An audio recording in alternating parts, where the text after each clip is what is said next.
আসসালামু আলাইকুম। কেমন আছেন সবাই? আশা করি ভালো আছেন। আমি মহিবুল আলম শান্ত। আমি আল্লাহর রহমতে ভালোই আছি। আজকে আপনাদেরকে আমি যেটি দেখাবো সেটি হচ্ছে কিভাবে আমরা ফটোশপে কালার সেপারেশন করতে পারি।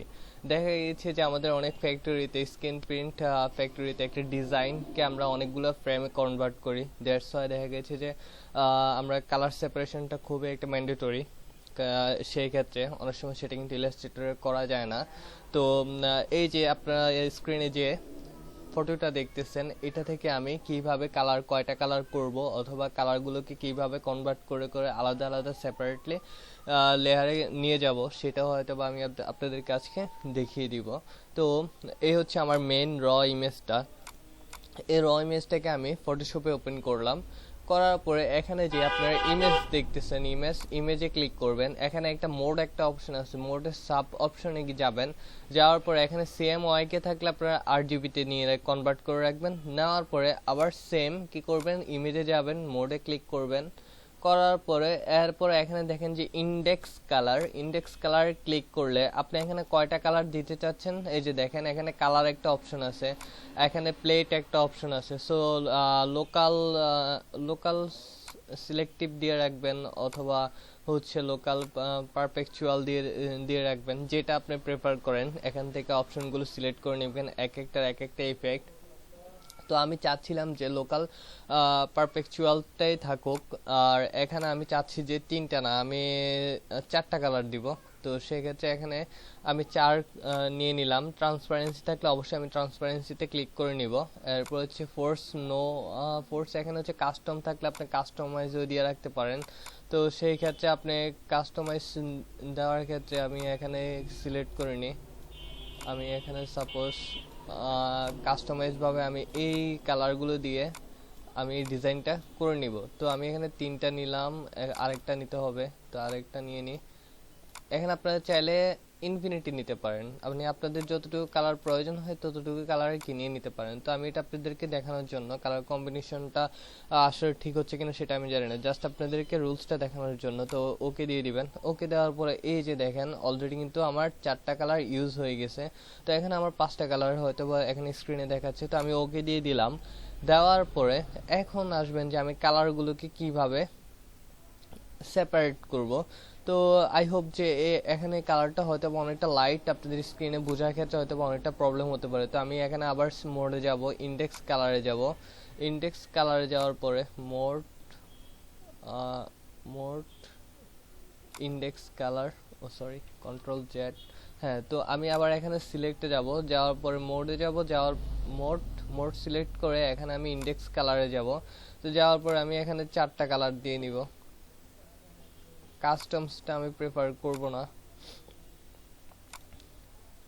এখান থেকে আমি এই কালারটাকে কনভার্ট করে আমি ব্ল্যাক দিয়ে দিচ্ছি, আর এখান থেকে এই কালারটাকে আমি হোয়াইট দিয়ে দিচ্ছি। আর এই যে কালারটা, এই কালারটাকে আমি কোন কালার দেওয়া যায়, আচ্ছা এই লাইটটা দিয়ে দিচ্ছি যাতে আপনাদের বুঝতে সুবিধা হয়। আর নীল কালারটা অনেকটা লাইট দেখাচ্ছে, তো এটাকে আমি কি করতে পারি, এটাকে আমি ব্রাউন অথবা, হ্যাঁ আমি এই কালারটাতে নিয়ে আসলাম। তো আমি ওকে দিলাম। ওকে দেওয়ার পরে এখন দেখেন যে আমার এখানে পাঁচটা কালার অলরেডি অ্যাপ্লাই করা হয়ে গেছে। তো আমি এখানে ওকে দিব। দেওয়ার পরে আমি এখন তো আমার কালার সবগুলোই কি ম্যাচ করা হয়ে গেছে। মেন যে ইমেজটা ওইটা অলরেডি আমি কালারগুলো অ্যাপ্লাই করে ফেলছি। এখন আমি কালারগুলোকে আলাদা আলাদাভাবে কিভাবে সেপারেট করব সেটা হচ্ছে ফ্যাক্ট। তো এখন চলেন আমি আবার কোথায় যাব, ইমেজে যাব, মোডে যাব। তো এখানে আমার প্রায় আর কোনো কাজ নেই। তো এখানে সিলেক্ট, যে কাজটা করতে হবে সিলেক্ট, কালার রেঞ্জে যাব, সিলেক্টে ক্লিক করে দেন আমি কালার রেঞ্জে যাব। যাওয়ার পরে এখান থেকে কোন কালারটাকে সিলেক্ট করতে চাচ্ছি, ব্ল্যাকটাকে। তো ব্ল্যাকটাকে আমি সিলেক্ট করে নিলাম। নেওয়ার পরে এখানে একটা পাজলনেস একটা অপশন আছে, এখানে যতই আপনি বাড়াবেন অথবা কমাবেন দেখবেন যে কালারটা কি তত ডিপলি সে ধরে নেবে। তো আমি এটাকে জাস্ট এতটুকুই রাখলাম। আই হোপ এখন এটা পারফেক্ট আছে। এখানে সিলেকশনে ক্লিক করব। তো এখন দেখেন যে আমি এটাতে ওকে ক্লিক করলাম। ক্লিক করার পরে সে ব্ল্যাক যত কালার আছে সবগুলোই কি ধরে ফেললো। তো আমি এখানে মাউসের লেফট বাটনটা ক্লিক করে কন্ট্রোল জে। তো এখানে যে পিকচারটা দেখতেছেন আসলে সেটা হচ্ছে, এখন আমি দেখেন যে এই পিকচারটাকে আমি আলাদাভাবে নিয়ে নিব। এখন এটাকে আমি কন্ট্রোল এন ক্লিক করে নিউ একটা ক্লিক করে এরপরে দেন হচ্ছে এখান থেকে আমি এটাকে টান দিয়ে নিয়ে আমি এখানে ছেড়ে দিব। তো এখানে আই হোপ ঠিক হচ্ছে না। কন্ট্রোল জুম আউট করে এটাকে আমি ছোট করে নিলাম, ছোট করে দেন এই যে এখানে বসিয়ে নিলাম। জি, এখানে বসিয়ে দিলাম। তো এখন দেখেন যে আমার অ্যাপ্লাইতে ক্লিক করলাম, ক্লিক করার পরে আমি আরেকটু ছোট করে নিচ্ছি। এই যে দেখেন আমি এখানে ক্লিক করার পরে তো এখান থেকে আমি এখন কালারগুলোকে চুজ করব। তো আমি এখানে সিলেক্ট করার কোনো দরকার নেই, ব্যাকগ্রাউন্ডটা আমি হাইড করে দিলাম, এটাতে সিলেক্ট থাকুক।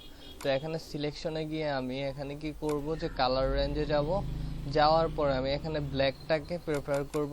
তো ব্ল্যাকটাকে ক্লিক করব, পাজলটা আমি আর থেকে বাড়িয়ে দিব যাতে আমার সবগুলো কি ব্ল্যাক চলে আসে অলরেডি। তো এখানে যাওয়ার পর আমি ওকেতে ক্লিক করব। ওকে ক্লিক করার পরে এখন দেখতে পাচ্ছেন কিনা জানি না, একটু জুম করে দেখাচ্ছে, এখানে সে সবগুলো ব্ল্যাক কিন্তু সিলেক্ট করে ফেলছে অলরেডি। তো এখানে আমি কি করব, মাউসের লেফট বাটন ক্লিক করে না কন্ট্রোল জেড, এই যে আমি ইমেজটাতে ক্লিক করে কন্ট্রোল জে দিলে আমার অলরেডি কি এই সিলেকশনের একটা লেয়ার অলরেডি কপি হয়ে গেল। এই যে দেখেন কপি হয়েছে কিনা দেখেন, এই যে দেখেন আমার ব্ল্যাক কালারটা অলরেডি কি সেপারেট হয়ে গিয়েছে। তো আমি এখন উপরের এই লেয়ারটাকে আমি হাইড করে নিচের লেয়ারটাকে আবার ওপেন করে দিলাম। আবার সেম ওয়েতে আমি সিলেক্টে যাব, যাওয়ার পরে এখানে কালার রেঞ্জে যাব, গিয়ে আমি এখন আই ড্রপার দিয়ে এই কালারটার উপরে আমি কি রাইট বাটন ক্লিক করব। এই যে দেখেন আমার অলরেডি এই কালারটা কি স্ক্রিনে চলে আসছে। তো আমি এখানে টলারেন্সি বাড়াতেও পারবো কমাতেও পারবো, সো আমি একটু কমাই। হ্যাঁ আই হোপ এই যে এখন ঠিক আছে। তো এখানে আমি সিলেকশনে দিব, এখন দেখেন সে সব ব্রাউন কালার কিন্তু ধরে নিয়েছে। তো আমি সেম ওয়েতে এই লেয়ারটা সিলেকশন থাকাকালীন কন্ট্রোল জে ক্লিক করব। ক্লিক করার পরে এখানে আমার আরেকটা লেয়ার কিন্তু ক্রিয়েট হয়ে গিয়েছে। তো আমি নিচের এই র ইমেজটাকে আমি হাইড করে দিলাম, হাইড করে দেখেন তো এখানে সবগুলো কি আমার ব্রাউন কালার চলে আসছে। তো এখন আমি উপরেরটাকে আবার হাইড করে দিব, আমি সেম ওয়েতে আবার সিলেকশনে যাব, সিলেকশনে গিয়ে কালার রেঞ্জে ক্লিক করব। ক্লিক করার পরে এখন আমার বাকি আছে এই কালারটা। তো এই কালারটাকে আমি ধরলাম আই ড্রপার দিয়ে। তো আমি এখানে কি পাজলটা বাড়াই দিলাম, একটু কমাই দিলাম। এই যে এখন আই হোপ ঠিক আছে যে আমার অপারচুনিটিটা। তো আমি এখানে ওকেতে ক্লিক করলাম। এই যে এখন দেখেন সে কিন্তু এই কালারটাই কিন্তু ধরে ফেলছে। তো এখন আমি এটাকে কন্ট্রোল জে প্রেস করলে কিন্তু দেখেন আমার এই কালারটা অলরেডি সে সিলেকশন করে ফেলছে। এই যে দেখাচ্ছি, এটা হয়তো বা ও সরি এই যে র ইমেজটাকে ক্লিক করে কন্ট্রোল জে প্রেস করতে হবে। এই যে দেখেন চলে আসছে, এই টাইপের যত কালারে ছিল সব কিন্তু এই স্ক্রিনটাতে চলে আসছে। তো এইভাবে হচ্ছে আমাদের মূলত কালার সেপারেশনটা।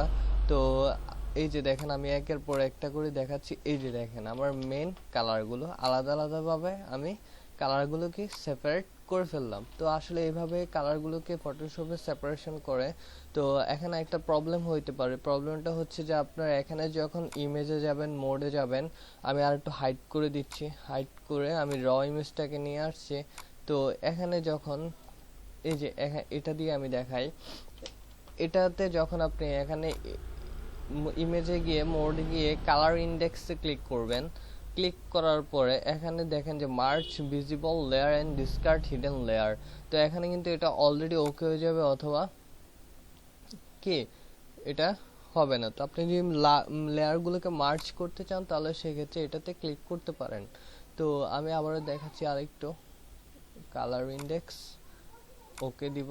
এই যে দেখেন তো আমরা এখানে কয়টা কালার ইউজ করব, 3টা কালার ইউজ করব। তো দেখেন ওকে দেওয়ার পরে আমার সবগুলো লেয়ার কিন্তু মার্জ হয়ে গিয়েছে। যখন আপনি ইনপুট আউটপুটটা কনফার্ম করে দেন, এটার কে রেজুলেশন ইমেজ সাইজে গিয়ে ইমেজ সাইজে যাবেন, ইমেজে যাবেন, যাওয়ার পরে এখানে ইমেজ সাইজ আছে, এখানে আপনি কি রেজুলেশনটা 400 অথবা 300 নিয়ে নেবেন, দেন ওকে ক্লিক করবেন। তাহলে আপনি ইমেজ রেজুলেশনটা ভালো হওয়ার কারণে আপনি এই আউটপুটটাকে কপি করে ছাড়বেন, ঠিক আছে? তো এই হচ্ছে আমাদের মূলত কালার থিওরি। সো আল্লাহ হাফেজ, সবাই ভালো থাকবেন।